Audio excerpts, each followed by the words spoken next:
frères et sœurs, que la grâce et l'amour de Dieu soient avec vous en cette journée de lundi de Pâques,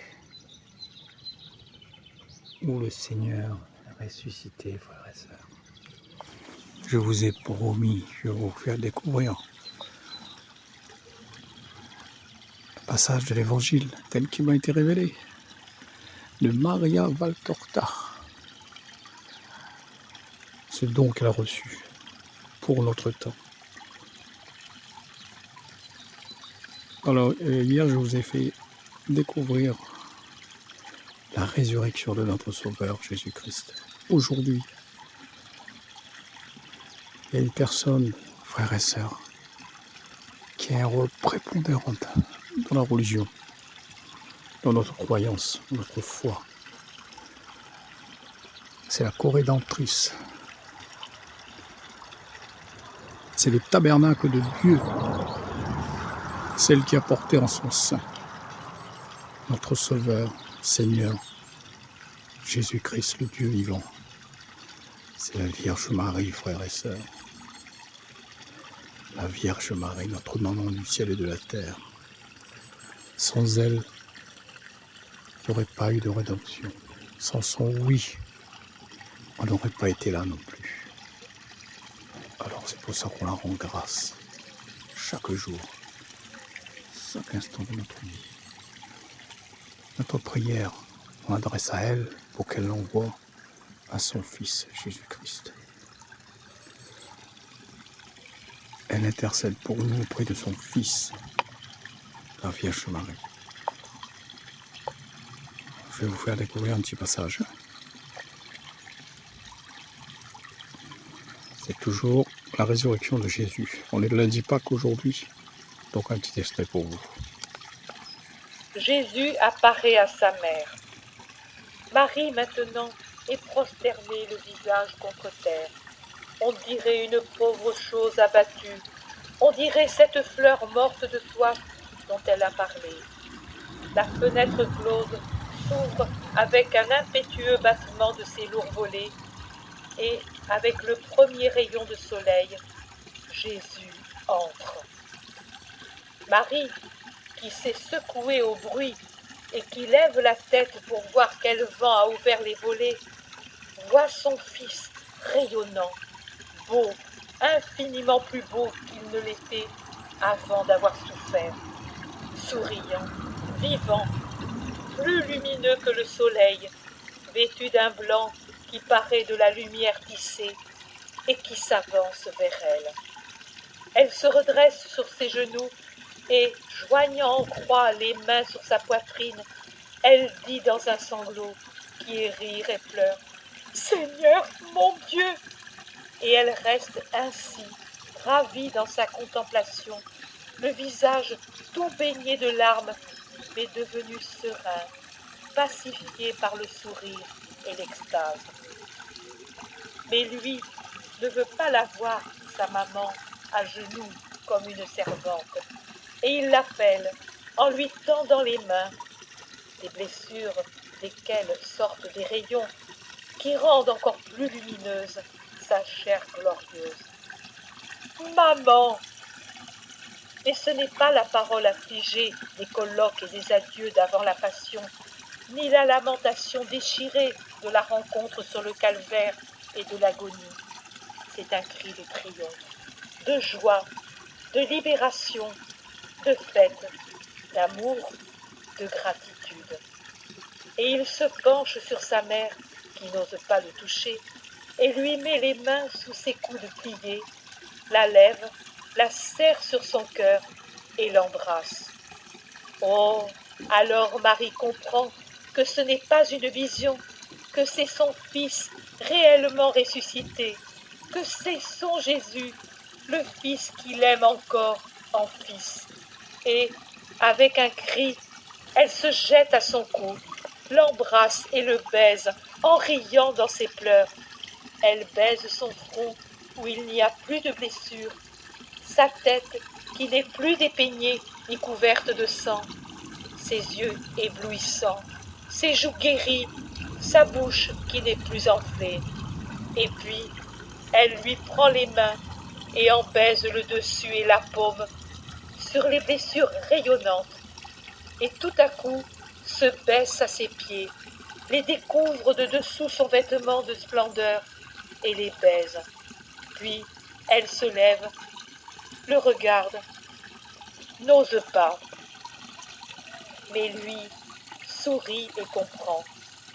Il entr'ouvre son vêtement sur la poitrine et il dit « Et celle-là, maman, tu ne la baises pas, celle qui t'a fait si mal et que toi seule es digne de baiser.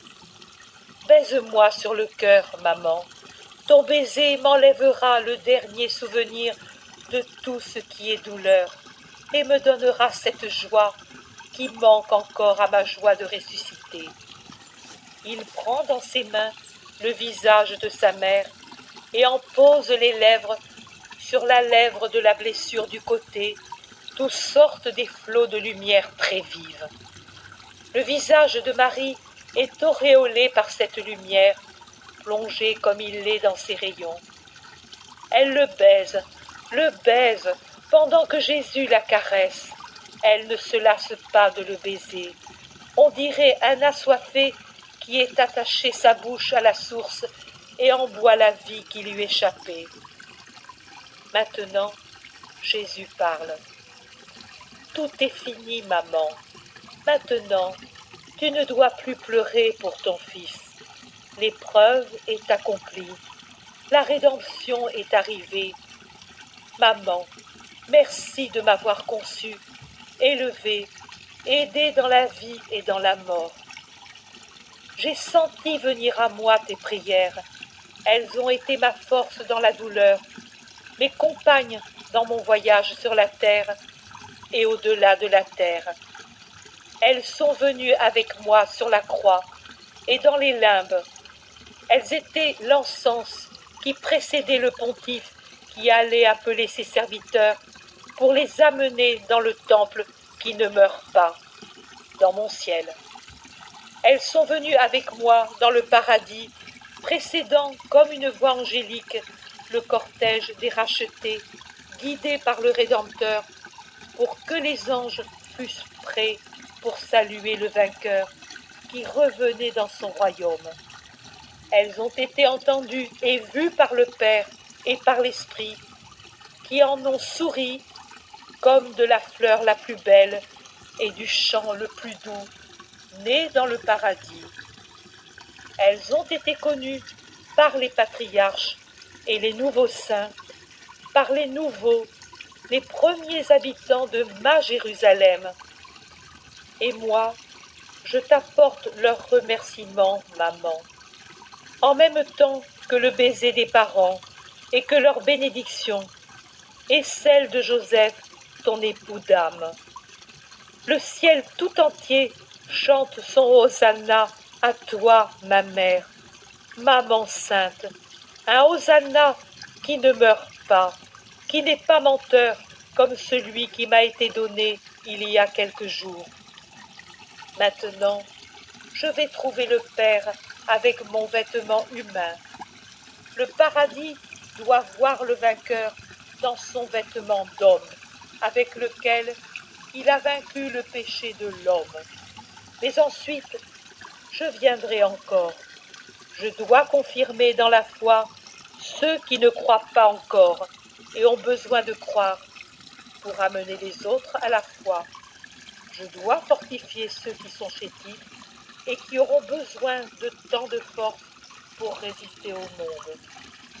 Puis, je monterai au ciel, mais je ne te laisserai pas seule, maman.